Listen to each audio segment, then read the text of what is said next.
आणि सगळ्यात महत्वाचं म्हणजे आपण स्त्री आहोत, तर स्त्रीने स्त्रीला धरून राहिलं पाहिजे. सगळ्यात पहिल्यांदा स्वतःला पहिले धरलं पाहिजे. कुठल्याही प्रसंगामध्ये मी मला आहे ना, हे फार महत्वाचं आहे. माझ्यासोबत मी असते. मला दुनिया काय समजते हे मला महत्वाचं नाहीये. मी लहानपणापासून मी स्वतःला बघत आलेली आहे की मी कशी आहे. माझ्यापेक्षा मला जास्त कोणी ओळखत नाही.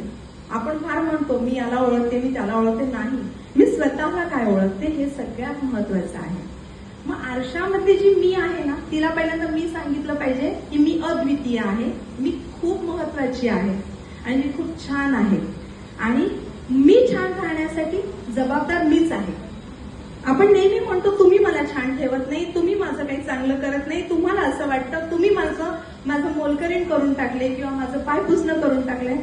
हा आहे ना ब्लेम गेम, आता थांबूया.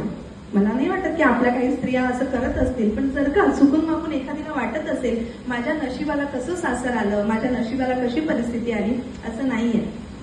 प्रत्येकीला स्वतःला आनंदी ठेवण्याचा हक्क आहे, तो अधिकारच आहे. आपण स्त्री म्हणून जन्माला आलो ना, हे खूप मोठं आपलं सौभाग्य आहे. आणि या सौभाग्याची खूण म्हणजे आजचा हळदी कुंकवाचा कार्यक्रम. म्हणून मला असं वाटतं प्रत्येक स्त्रीने स्वतःला पहिले समजून सांगितलं पाहिजे, माझ्या सोबत कोणी असो वा नसो, मी माझ्या सोबत आहे आणि मी एकदम भक्कमपणे सोबत राहणार आहे स्वतःच्या. मला दुनिया काय बोलते, बाकीच्यांच्या नजरेत मी काय आहे, बाकीचे सगळे बदलत असतात. माझा शेजार बदलतो, माझे नातेवाईक बदलतात, बरं माणसाची एक्सपायरी डेट सुद्धा बदलते. आज माणूस आहे, तो कधी जाईल सांगता येत नाही. मग त्यामुळे कोणाचं किती मनावर घ्यायचं आणि त्यामुळे आपल्या अंतःकरणामध्ये किती सारे उमटून द्यायचे, काही गरज नाही आहे. आपलं अंतःकरण खूप सॉफ्ट आहे आणि ना ते छान असं अबाधित ठेवूया. माझं आयुष्य जर का मला घडवायचं आहे ना, मला जर का कोणी सांगितलं ना मला भारीतली साडी घ्यायची आहे, तर मी पहिल्यांदा काय म्हणेन, नाही रे मी एवढी भारीतली साडी कधी घातली नाही. अरे घाला ना, कोणी नाही म्हणतंय का तुम्हाला? तुम्हाला जर का ती सवलत दिली आहे ना, निवडण्याचं स्वातंत्र्य जर का तुमच्याकडे आहे, तर तुम्ही ते निवडूया.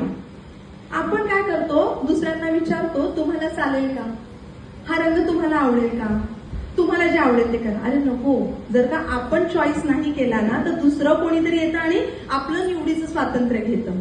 तसं नको करूया. आपण स्त्री म्हणून मला जे हवंय ते मी जेवढ्या प्रमाणात का होईल, मला जेवढं पण निर्णय क्षमता माझी घेता येईल तेवढी आपण घेऊया.